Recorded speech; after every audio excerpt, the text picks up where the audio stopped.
I'm Stephanie Wade. I'm Habasia. And I'm also the Creole Grill Tish, y'all. I am bringing another new phone back to the AT&T store. Hopefully they can take it back so I don't have to worry about FedEx or anything. This iPhone was lost in transit last week, so they marked it down as stolen, but it was delivered today, y'all. So I just don't trust FedEx. They put on the box today the correct address. It was corrected, so I don't know where they delivered it last week.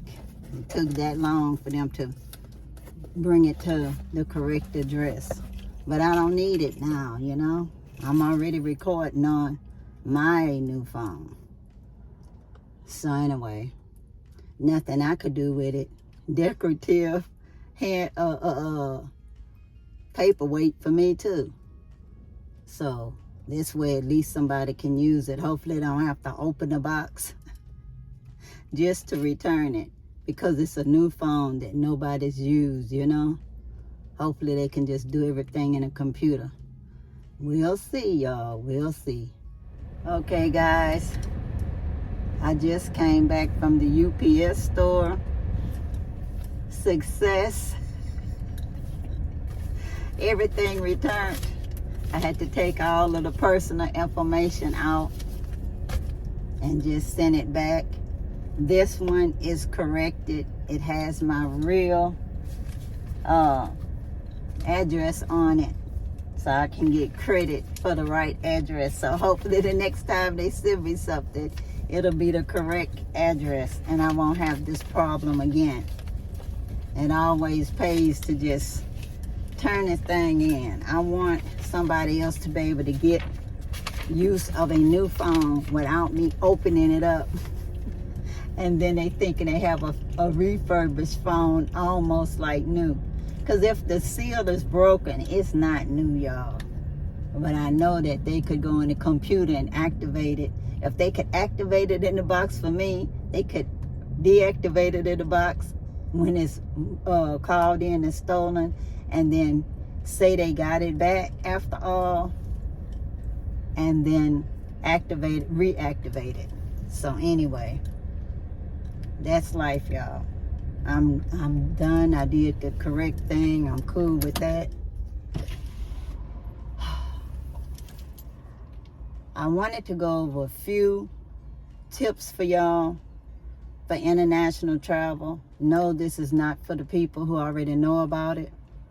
But whenever you travel, try not to take a whole lot of cash on you.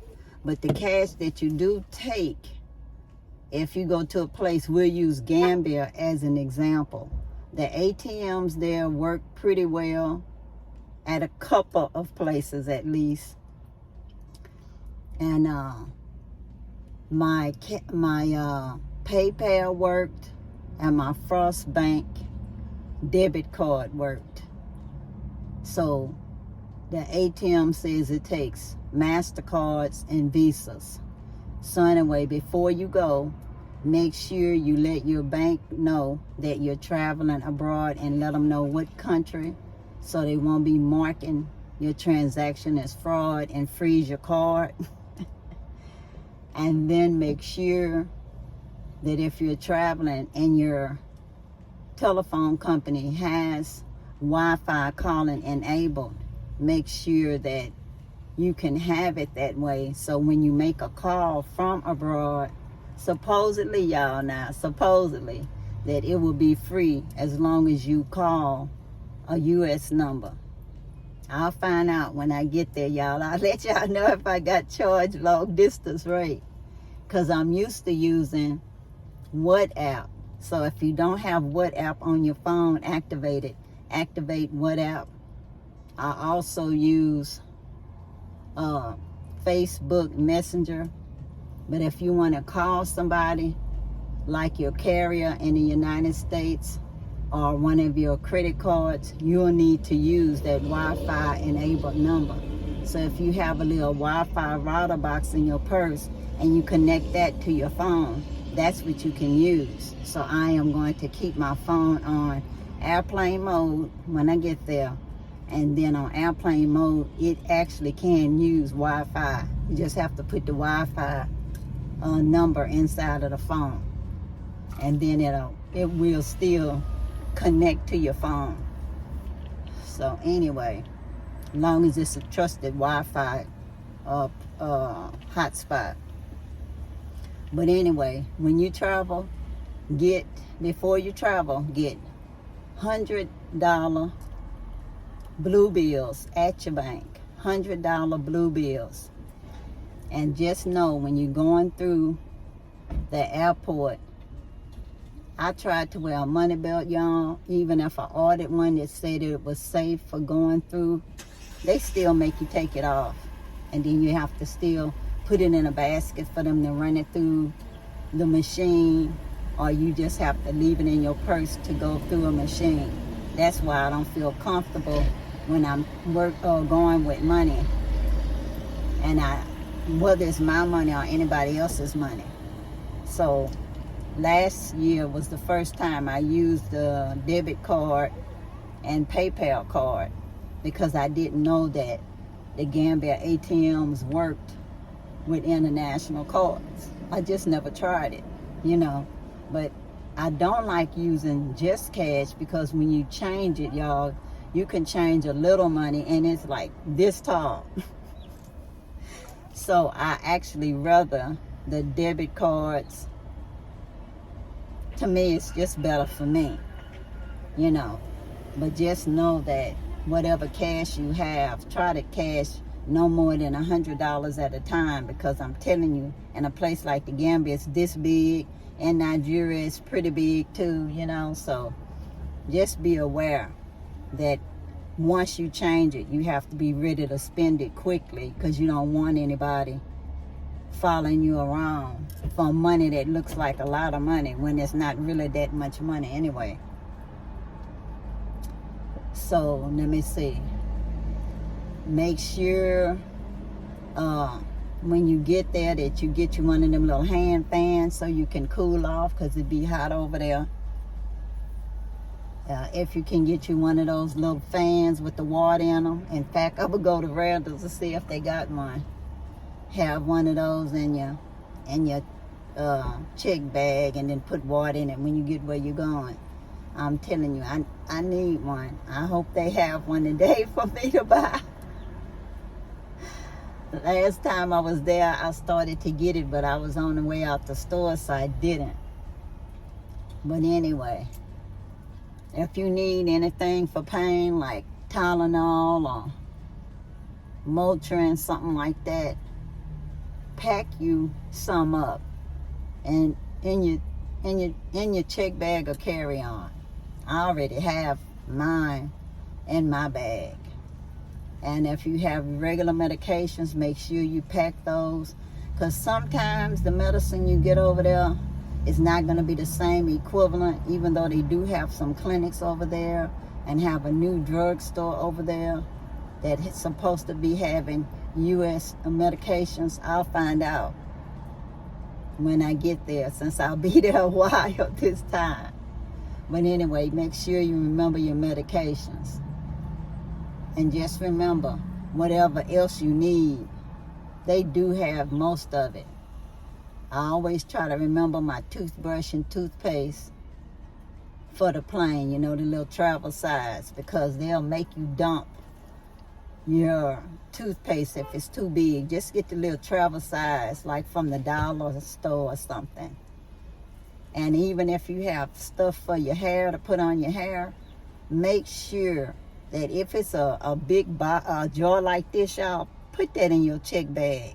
Because if it's over 6 ounces or so, they are going to make you throw all of your hair cream away, all of your body butter. They're going to make you throw it away.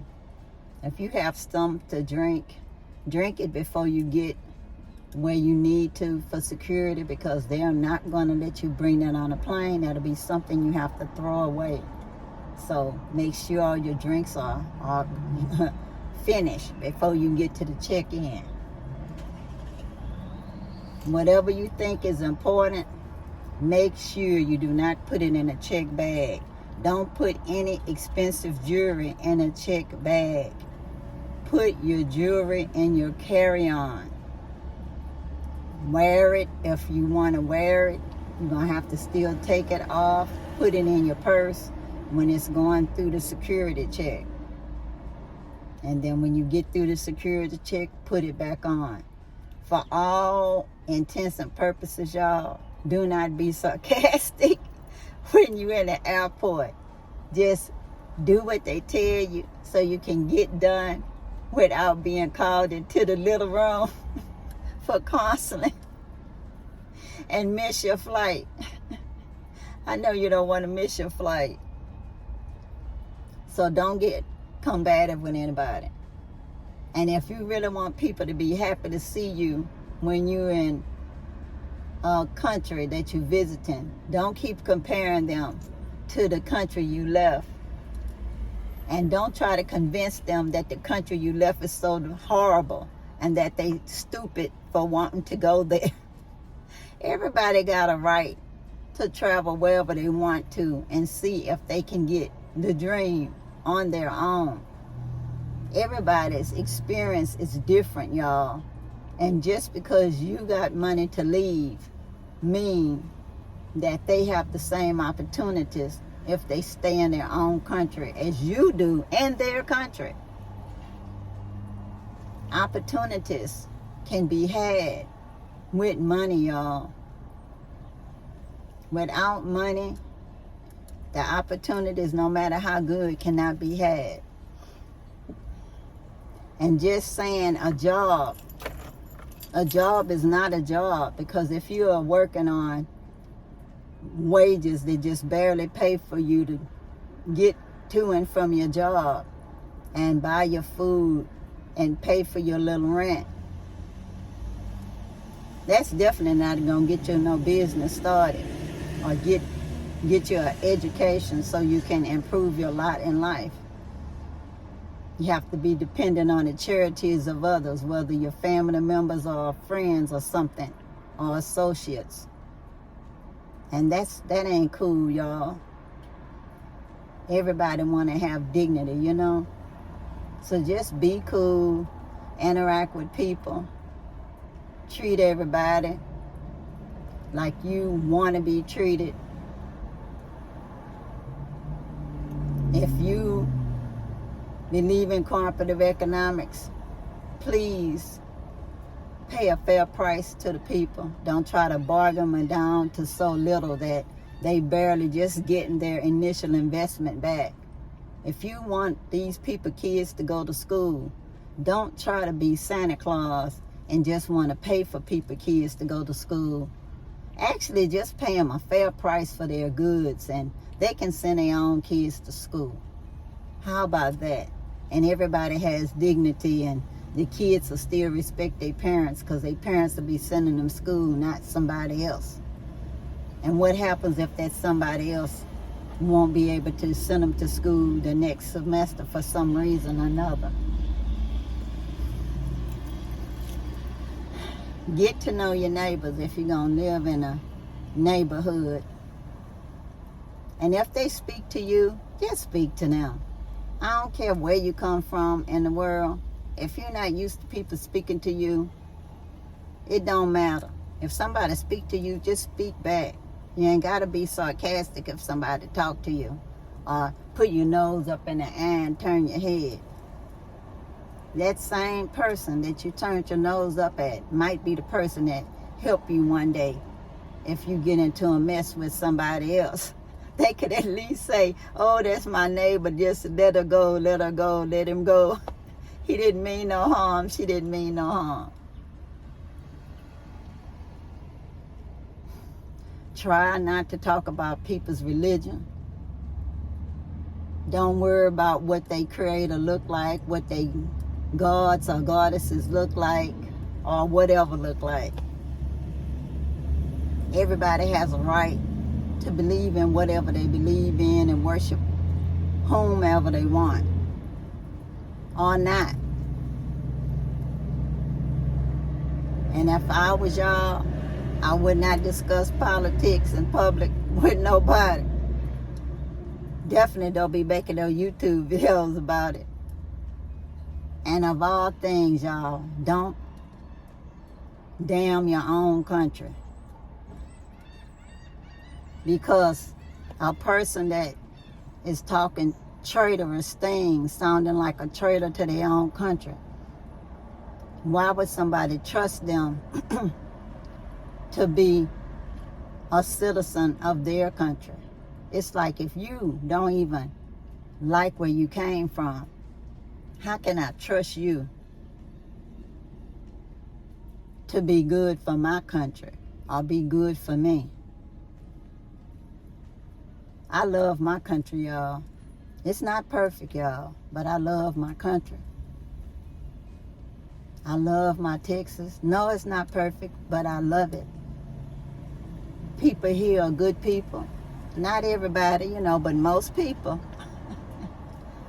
And when I'm here, I enjoy myself the majority of the time, y'all. And if I don't, it's because of family issues mostly. Because I don't even pay attention to people that's not really close to me. So they got to be close family or close friends for it to even matter to me. Otherwise, it kind of just goes right over my head, because I don't be out like that long. But anyway, y'all, I was just sharing with y'all my little experience with bringing my phone back. So now I'm cool.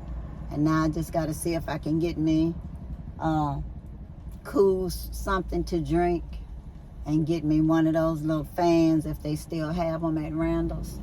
So I can put it in my suitcase before I forget. Oh, I might get two, so I can have one for here. Or have one for here and then bring me two over there so in case one break.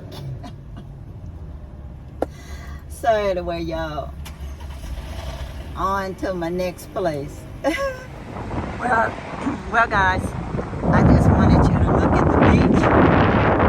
I live in Galveston, so whenever I pass by the beach for a minute, I just try my best to let y'all see a little of it.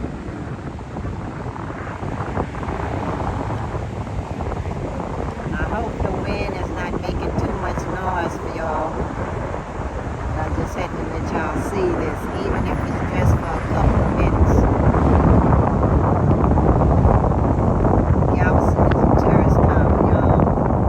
It was supposed to rain today, but it did not. We have lots of visitors here too. That's how Galveston reminds me of the Gambia so much, because it's a tourist country. Small, but still a tourist country.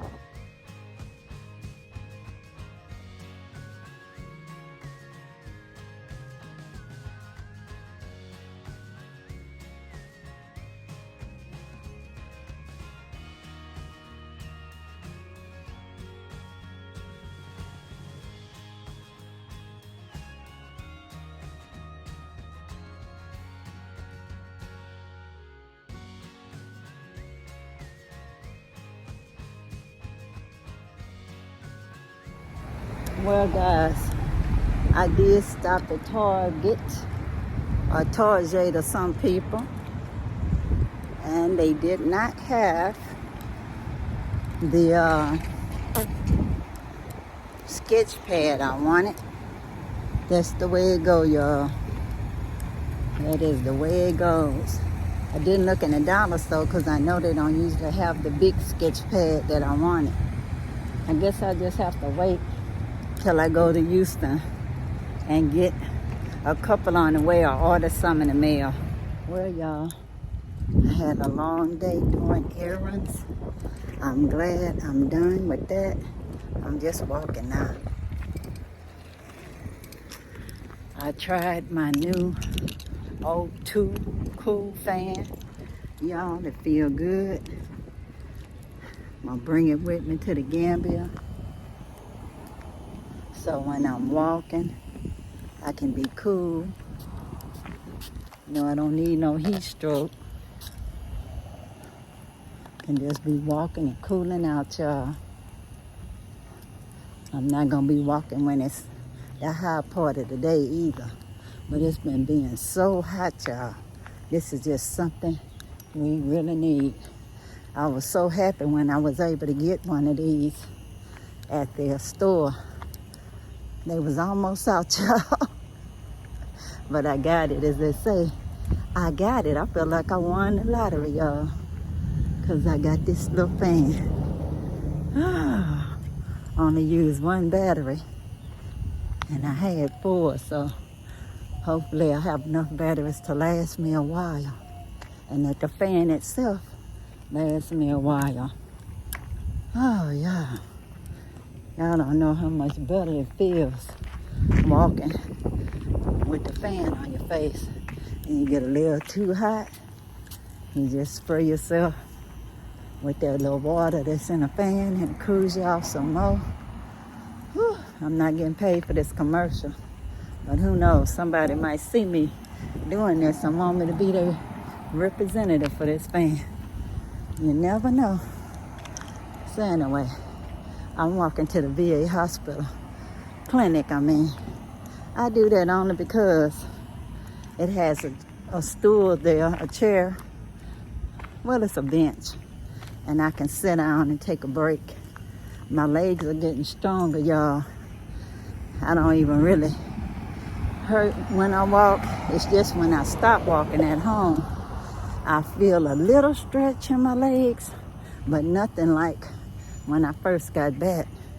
So I think I ought to go into the chiropractor and taking myself off of that Trulicity that helped me. And doing the intermittent fasting. So hopefully, y'all, I won't get that weakness anymore. Because y'all know I got to keep my body strong. So I won't be feeling like I need oil every time I walk. I don't want to be saying that on no videos. I don't. I want to be able to just walk and enjoy my walk. Y'all got any aches and pains you want to share? Just go right ahead in the comments.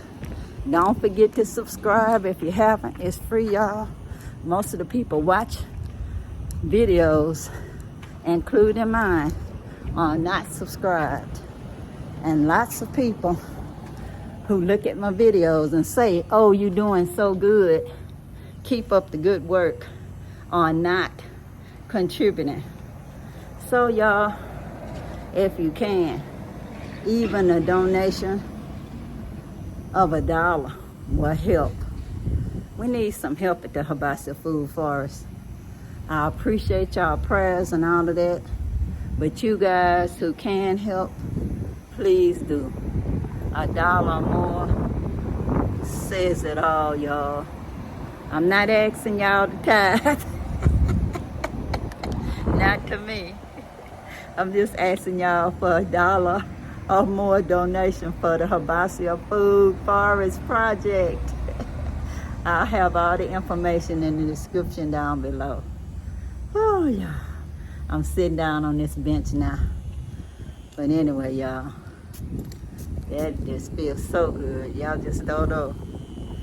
And now I'm getting natural breeze from the beach. So that's why this is one of my favorite spots. So anyway, y'all, until next time, what? Peace, peace, power to the people. And I'm out, y'all. Bye.